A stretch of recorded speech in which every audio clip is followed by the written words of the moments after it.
అందరికీ నమస్కారం అండి. Welcome back to our channel Samaha creations. ఇక ఈరోజు వీడియో ఏంటి అంటే, ఈ 2 గుణాలు ఉన్న స్త్రీ ఎప్పటికైనా సరే మోసం చేస్తుంది. కాబట్టి జాగ్రత్తగా ఉండండి. ఈ ప్రపంచంలో ఎవ్వరూ ఎక్కువ కాదు. అలానే ఎవ్వరూ తక్కువ కాదు. ఎవరు కూడా సమానం కాదు. ఎవరికి వారే ప్రత్యేకం. అంతే. ఎప్పుడూ కూడా ఇతరులను తక్కువ చేసి మాట్లాడకండి. అలానే తక్కువ చేసి చూడకండి. మిమ్మల్ని కూడా ఎవరైనా తక్కువ చేసి మాట్లాడినా లేదా తక్కువ చేసి చూసినా మీరు ఊరుకోకండి. సమాధానం చెప్పే తీరండి. ఈ మనసు ఎలాంటిదంటే అది ఒక సరస్సు లాంటిది. అందులో పడే ప్రతి రాయి కూడా అలలను ఖచ్చితంగా రేపుతుంది. ఈ అలలు ఎలాంటివంటే ఇవి మనల్ని మనం తెలుసుకోనివ్వకుండా, మనల్ని మనం క్షుణ్ణంగా అర్థం చేసుకోనివ్వకుండా జీవితానంతటినీ కూడా ఒక్కసారిగా కుదిపేస్తాయి. నిజమే కదా? రాళ్ళు పడని సరస్సు ఉండదు. అలానే సమస్యలు ఉండని జీవితము ఉండదు. ఎన్ని రాళ్ళు పడినా, ఎన్ని అలలు ఎగసినా మళ్ళీ నిర్మలంగా ప్రశాంతంగా ఉండేదే సరస్సు. ఎన్ని పరిస్థితులు వచ్చినా కానీ, ఎన్ని సమస్యలు ఎదురైనా కానీ అన్నిటినీ తట్టుకొని మళ్ళీ నవ్వుతూ ప్రశాంతంగా అలానే మామూలుగా ఉండేవాళ్ళే మనిషి అంటే. మాట చిన్నదైనా మనసును గాయపరుస్తుంది. అబద్ధం చిన్నదైనా సరే అనుబంధాలను తెంచివేస్తుంది. అపార్థం చిన్నదైనా మంచి స్నేహాన్ని కూడా విడగొడుతుంది. రంధ్రం చిన్నదైనా ఎంత పెద్ద ఓడనైనా సరే ముంచివేస్తుంది. అర్థమవుతుంది కదా? దానం ఇచ్చేవారి కంటే కూడా ధైర్యం ఇచ్చేవారే గొప్పవారు అని తెలుసుకో. దానం వల్ల ఆ క్షణం మాత్రమే బ్రతుకుతావు.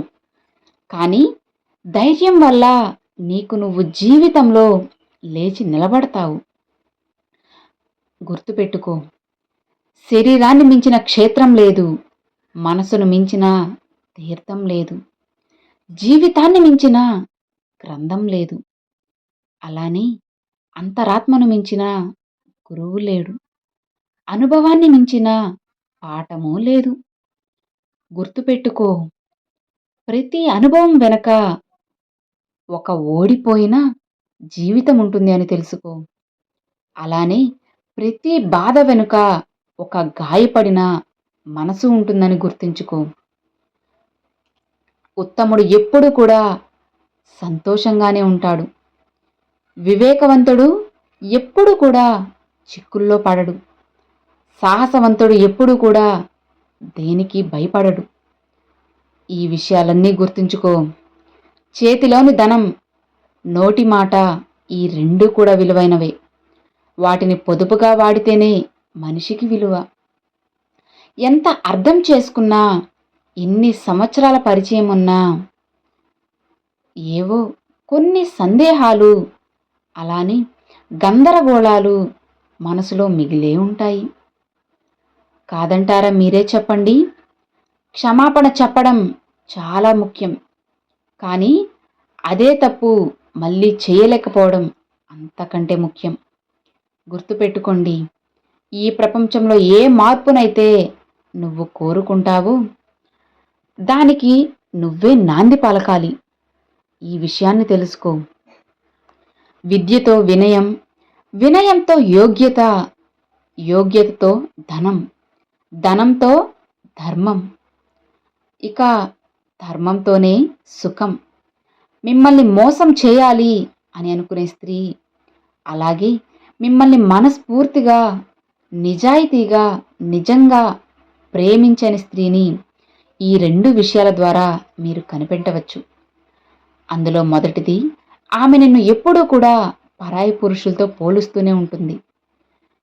ఇది నిజంగా అన్ని సందర్భాలలో జరుగుతూనే ఉన్నది.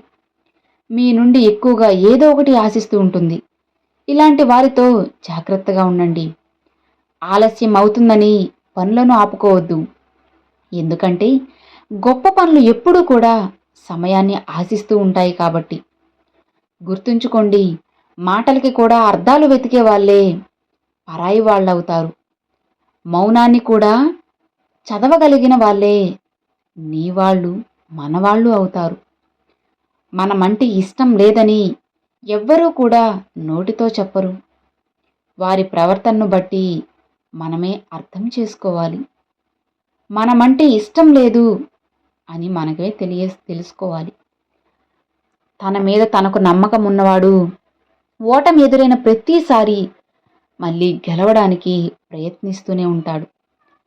అదే నమ్మకం లేనివాడు ఒక్క ఓటమితోనే తన ప్రయత్నాలన్నీ ఆపేస్తాడు. ధైర్యంగా ఉండండి. విశ్వాసాన్ని ఎన్నడూ కూడా కోల్పోవద్దు. జీవితం మీద విశ్వాసాన్ని పెంచుకోండి. లేకపోతే మీ జీవితం అనేది మీరు కోల్పోయినట్లే. గుర్తుపెట్టుకోండి, ఇద్దరు స్నేహితులు విడిపోయారంటే ఒకరితో ఒకరికి అవసరమైన తీరి ఉండాలి. లేదంటే మూడో వ్యక్తి చెప్పిన మాటలైనా నమ్మి ఉండాలి. అప్పుడే ఇద్దరు స్నేహితులు ప్రాణమిత్రులైన బంధమైన దూరమయ్యేది. అర్థమైంది కదా? Thanks for watching friends.